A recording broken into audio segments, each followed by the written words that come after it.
want to start by bringing on Commissioner Richard Trumka Jr. of the U.S. Consumer Product Safety Commission. Commissioner Trumka was nominated by President Biden and confirmed to the Senate to a 7-year term at the commission, and began serving as a commissioner on December 2nd, 2021, a little more than a year into his term now. Prior to joining the commission, Mr. Trumka served as general counsel and staff director of the United States House Subcommittee on Economic and Consumer Policy in the Committee on Oversight and Reform. And he's no stranger to consumer protection. He focused his work on protecting the public health and protecting children, including drafting reports on the presence of toxic heavy metals in baby foods that led to government reform, on children's car booster seats that stopped manufacturers from marketing products for children who did not weigh enough to safely use them. And his years-long investigation and oversight of the e-cigarette industry helped bring significant reforms to the previously unregulated products. We're so glad to have him here to talk about the CPSC's work on protecting consumers and on what the CPSC is looking at in terms of gas stoves and gas stove pollution. And I'll turn it over to Commissioner Trumka now.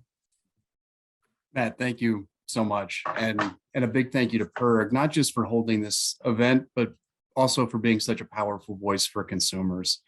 You know, when I hear about an emerging product safety issue, I often call PIRG, and without fail, the policy experts here are either already tracking it or they dive headfirst in the topic with a level of passion that's unique even among consumer advocates. So for all those on the call today who are members or supporters of PIRG, just know that you couldn't have selected a better megaphone for your policy concerns. I can personally attest that these folks here have earned the respect of policy makers in the federal government. As for gas stoves, you know, they're in the center of your home's gathering place, and yet they can emit toxic chemicals. Things like nitrogen dioxide and fine particulate matter. And the buildup of those chemicals from gas stoves can create an air quality issue inside your home that's worse than what EPA allows for outdoor air. So before I continue, and I can't stress this enough, if you do have to use a gas stove, please be sure that the space is appropriately ventilated. And I'm not talking about just flipping on the exhaust hoods that people have in their kitchens, because we've done the research. And the majority of exhaust hoods that you see in homes are purely cosmetic. And the hood doesn't actually connect to a vent outside of your home, which means it really doesn't do anything except make an obnoxious sound when you turn it on. And unfortunately, the vast majority of Americans have no idea that every time they cook, they could be subjecting themselves and their loved ones to toxic chemicals, including children who are more vulnerable to effects like developing asthma and lifelong respiratory disease. Also, unfortunately, the chemicals aren't only emitted when you have the burner on, because gas stoves can leak chemicals when they're turned off too. Now, the most studied health risk of nitrogen dioxide is respiratory disease. And multiple studies in peer-reviewed journals find that even short-term exposure to nitrogen dioxide can increase your risk of death from respiratory and cardiovascular disease. Longer exposures can induce asthma and increase susceptibility to respiratory infections. Now, this is particularly concerning for small children. I have two. And with all the bugs that are constantly floating around their preschool and elementary school, the last thing I want for my kids and for yours is to make them more susceptible to infection. And the idea that cooking for them could actually be making them sick makes me feel ill myself. And it's not just young kids we need to be worried about, because we've seen disturbing new research finding a link between these airborne chemicals and dementia. One study published in January this year in the Proceedings of the National Academy of Sciences found that 2 airborne chemicals were strongly associated with an increased risk of dementia in women over age 74, nitrogen dioxide and fine particulate matter. And those seem to be the 2 chemicals most heavily emitted from gas stoves.